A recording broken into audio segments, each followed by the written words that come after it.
Hello everyone and welcome back to the final episode. So far our glove has structural constraints. Each point connects to its right neighbor and the one below it. Today we are adding two more types, shear constraints, so these are diagonal, and the bending constraints. They will skip one mass point. To be honest, in 2D these extra constraints don't make the glove look more realistic. They actually make it act a lot thicker, more like a solid body than a thin piece of fabric. So the reason I'm covering them is because they're essential for 3D glove simulations. In 3D, without shear constraints, the glove collapses diagonally, and without bending constraints, it folds into a sharp, ugly edge kind of. So yeah, if you ever take it to 3D or just want to understand how to make glove more kind of realistic, you should know about these. So let's first think about what each type does. Structural constraints connect immediate neighbors, right and below. We have those already. And without them, there's no glove. Then shear constraints connect diagonal neighbors.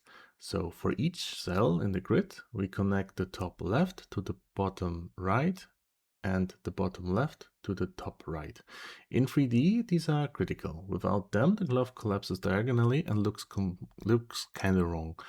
In our 2D simulation, though, they make the glove way too stiff. So it stops behaving like fabric and starts acting like a rigid sheet or a soft body. And then we have the bending constraints. They connect each point to the two steps away. So they basically skip one point. They skip one point in both the X and Y directions.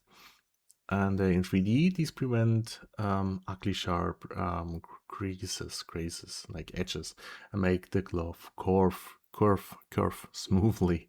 Same story here though. In 2D, they just make it more stiff.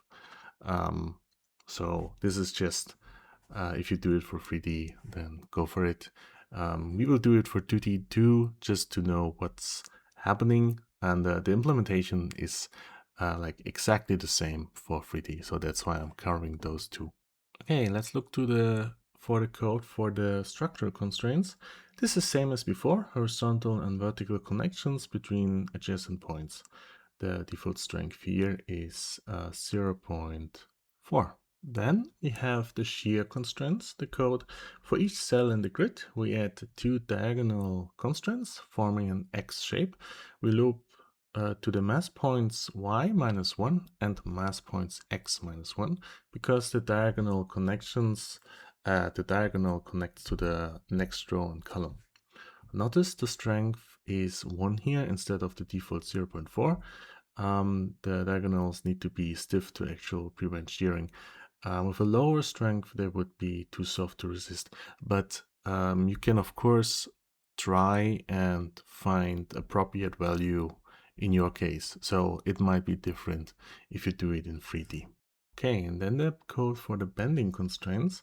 Bending constraints skip one point, as mentioned already. They connect y and x to y x plus 2 horizontally and yx to y plus 2 and x vertically.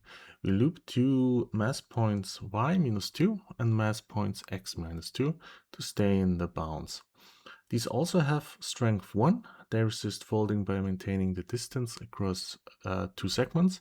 If the glove tries to fold sharply between two adjacent points, the bending constraint spanning across both of them will pull them back.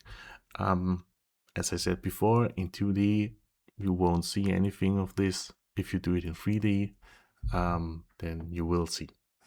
Also, I will make the glove a little bit bigger. For the glove resolution, I set it to 10. The glove width is now 1000. Glove height is now 500, and the breaking threshold is now 6. That's a lot more than before, but I think it just will look a little bit more interesting. Also, the pinning changes a bit. Every point along the top row is now pinned. because x modulo 1 equals 0 is always true, so every top row point is now pinned. This gives a solid anchored line that the glove hangs from evenly. It's just because the whole thing is now kind of rigid or soft body. We will see that in a short. If you do, as I said, in 3D, you can skip this part. You can skip that part. Okay, and how does it look now? Well, the glove has now structural shear bending constraints. It looks like a rigid rectangle compared to the previous episode. And notice it doesn't deform as widely when you pull on it. The diagonal resists shearing and the bending constraints prevent sharp folds. Yeah, for 3D, of course. But yeah, it's more rigid. You can still try to tear it by pulling hard enough or just cut it. This thing will just yeah, fall down like a soft body. And that's it for the whole tutorial already. Thank you very much for watching. I hope this was interesting and you gained some knowledge from that series. I hope to see you in the next tutorial. Bye bye and have a nice day.